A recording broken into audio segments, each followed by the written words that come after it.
I used to think of everything in terms of like scale. And like what would or wouldn't was typically based on like whether I also personally wanted to do it. Like if I couldn't automate something or it was just crappy work that I had to do, I would immediately say that it didn't scale. And I think scale is like this super sexy word that everyone wants to use and talk about. But I believe that scale behaves in real life a lot different than most people think.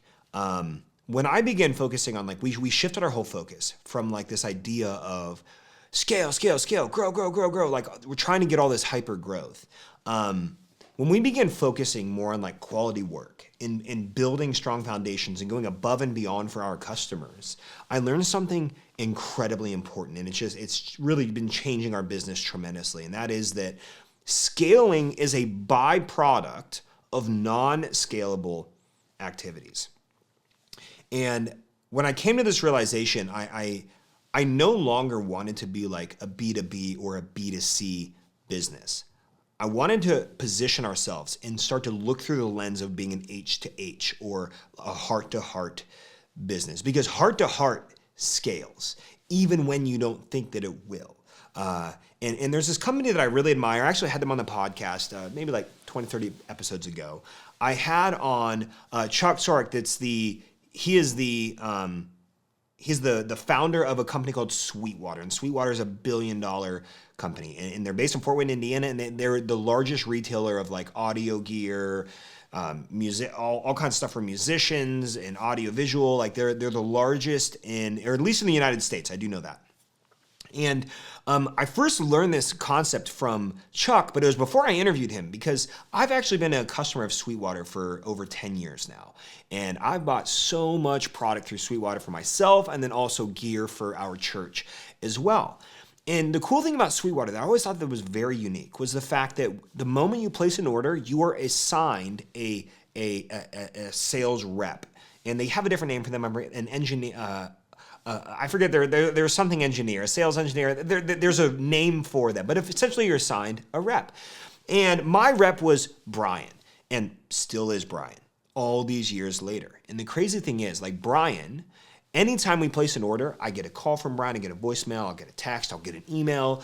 Brian will check in throughout the year. It's like you have your guy. And all of the fellow customers of Sweetwater, because I know plenty of them, they all love how exclusive you feel when you're like, yeah, I just shot Brian an email and Brian placed the order for me.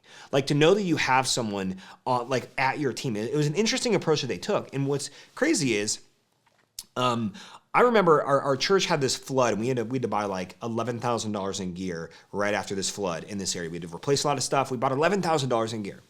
And right after we placed the order, the next morning I have a call from Brian, and I pick up and we're talking about it. He wanted to make sure everything is coming through okay, and he's gonna make sure we're taken care of. And then he sends me an email after to recap our conversation. And then as soon as the stuff arrived, he calls and he checks in and he leaves a voicemail and texts me after that and said, "Hey, I just want to make sure everything arrived okay, Josh. It should have arrived today. It should have had this huge 6 boxes and yada yada." And I'm like, oh, that's pretty cool. Like that's really great experience. And then a couple months later, I placed an order for some packs of strings. They were like $20. And I get a call from Brian. And Brian's like, "Hey, Josh, wanted to check in. I saw your order come through. Is there anything else you need?" And he's checking in the same way when I place a $20 order than when we place an $11,000 order. And what was interesting is I think in my mind, why would he call me over a $20 pack of strings? Calling me over $11,000 order, that's a big thing. Why would he even waste time doing that? Because like calling people that just place $20 orders, like that doesn't scale, does it? Well, we buy everything through Sweetwater. We don't go anywhere else. I just bought a guitar last year. I bought a pedal board, the $1,800 pedal board the year before. I buy everything through Sweetwater, and guess what? I shoot Brian a text, or I give him a call, or I shoot him an email when I need to place an order on something. Sometimes I'll ask his opinion. He'll get it, or he'll go to someone who has it, and then he'll get back to me, and then he'll complete the order for me without me having to even go do stuff.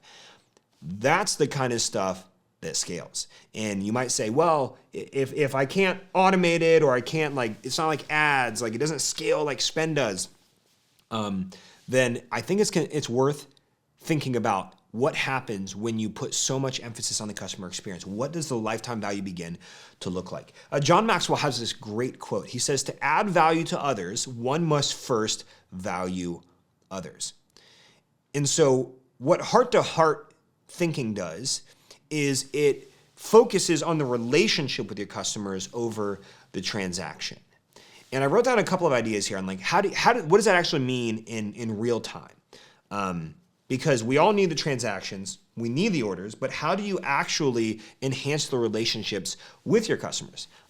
You listen actively, you personalize the approach that you're doing with them, you offer help without expecting anything in return. And by the way, we all deal with customers that are complete idiots, have zero common sense, and it's so easy to say, oh, they're dumb, like why would they not go to the FAQs and all of this? But what if you go the extra distance and you help them and you don't have that attitude? What people feel that, right? People feel when you're sending a condescending email back to them because they're an idiot and they were the one that messed up their own order and they ordered the wrong thing. But if you approach it in a way that values the relationship over the transaction, things shift. People respond differently and you build this new degree of loyalty. You show empathy. You be consistent in your actions. You be transparent. You be honest with people. And so heart-to-heart companies, they speak to hearts, not only brains. And this requires a lot of work because you have to start asking the question, not is this activity scalable, but what is best for my customers? And sometimes what's best for your customers has an immediate cost to it. You have to hire someone to help do that. You have to add additional workload in some capacity. And it sounds counterintuitive because you're like, well, they're already placing the order. Why would I want to do more work? Why would I want to do something that I know is best for them when it's going to cost me more right now? Well, if you look at the big picture, that's where the value comes in. And so to shift the thinking from business to consumers, I'm going to get the customer and they're going to come in, I'm going to value the transaction. Heart to heart is saying, you know what? I have to set the profit aside and say, how do I best serve this person? How do I best improve their life from the moment they land on our website all the way to placing the order, all the way to the process between the order being placed and the arrival of it from the arrival and on? How do I begin to serve my customers in a way that is best for them, not only in terms of what scales?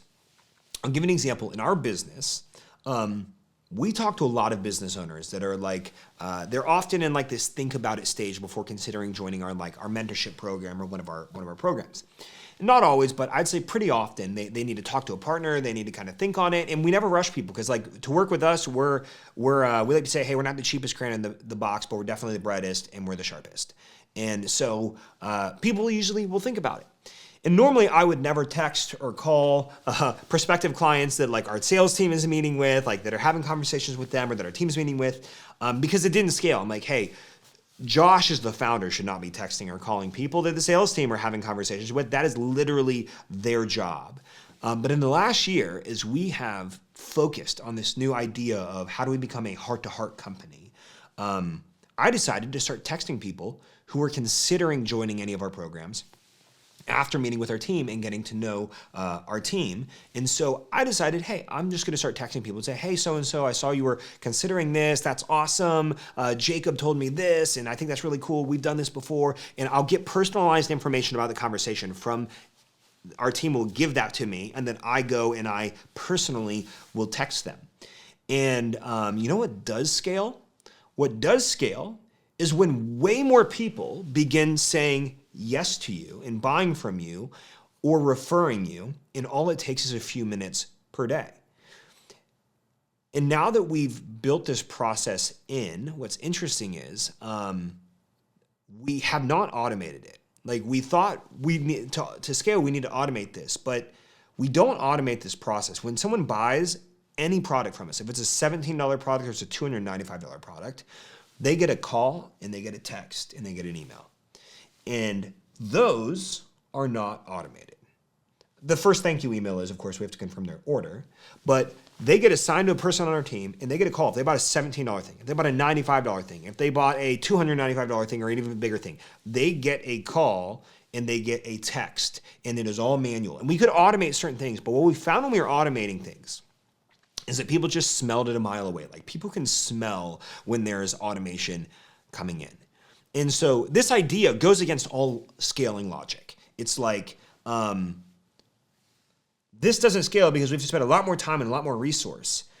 But what happens is by doing that, we're serving our clients better. And as a result, more people are saying yes, and they're referring, and they're staying longer, and they're buying again. And best of all, the morale of our company is up tremendously. Everybody knows that we're helping people in the journey with exactly where they're at. And we're checking in with exactly where they're at. We're trying to walk the path with them. And so in doing this, I've also learned that every activity is scalable, even if it means hiring someone to do the work. Like, for example, like me calling and texting customers one-to-one, I could say like, oh, that's not scalable. But do you think that you could serve your customers better by doing that? And do you think that maybe you could hire somebody that eventually takes that over? Like what if, crazy talk, what if every time someone placed an order from you, they got a personal email, obviously using software for this, but they get an email from somebody on your team saying, hey, this is Jessica, and saw you just placed this order for this. Just curious what prompted you to shop the store today. You could begin conversation. You could begin building rapport with people, and you're going to have greater satisfaction, more repeat business, more referred business, and your team and you will just generally feel better knowing that you're serving your customers in a better way, because that is scalable, and you can scale one-to-one. In our, we had an intensive recently for our mentorship clients down in Disney World, which is really cool. And we had all the tables and we broke everybody out into these teams. And we did this game that I called the no marketing game. And the game was pretty simple. The rule was this: they all had a huge like sticky pad, and they had sticky notes. And I said we needed someone who was a scribe, and that person was to write down all of the ideas they could. And the goal was simple.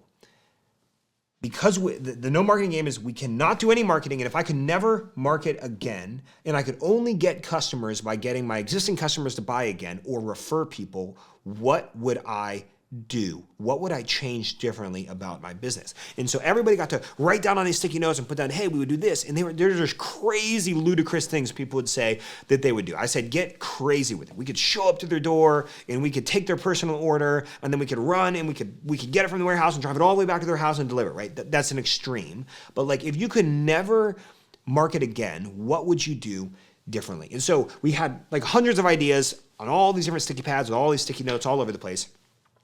And then I wanted to hear some, and one guy raised his hand named Bonnie, and Bonnie raised his hand, and he said, something that we do is he's like, I personally he uses Bonjoro, which is a tool, a software, and he sends a personalized video to customers every single day. When people place an order, he sends a video and says, hey, I want to say thank you for the order. My name's Bonnie. I'm the founder of blah, blah, blah, blah. And then he sends a video, and it says it takes him less than 60 seconds. And people were just blown away. They're like, oh my goodness, he sends a video to all the people. And everyone's like, well, that's a lot of time. Like, to do that takes a lot of time to manually send videos. And then I asked him, I said, how many do you do per day? And he said he does 15 to 20 of them per day, 7 days a week. And so he said he spends about a half hour a day doing something that is by all measures unscalable. But what happens is he has instant connection with people. He's doing things on a level where like he's building a higher relationship with them. He's serving them better. He gets incredible response from it. And while we were there, he was recognized by some customers at Disney World. And it sounded like a crazy idea. Like, hey, this is not scalable, one-to-one. But by doing that, the interesting thing was this. Nobody knew this except me, because I knew all of our clients. He was one of the largest, he was in the top 2 largest revenue companies in the whole room. But nobody knew that. So one of the largest revenue, he was number 1 and number 2, he was tie in there. And he was one of the top 2 largest revenue companies in the whole room. And he was one of 2 people that are actually doing that strategy in the whole room that was doing something that by all measures would be unscalable. Kind of ironic how doing the unscalable thing was done by the largest company in the room.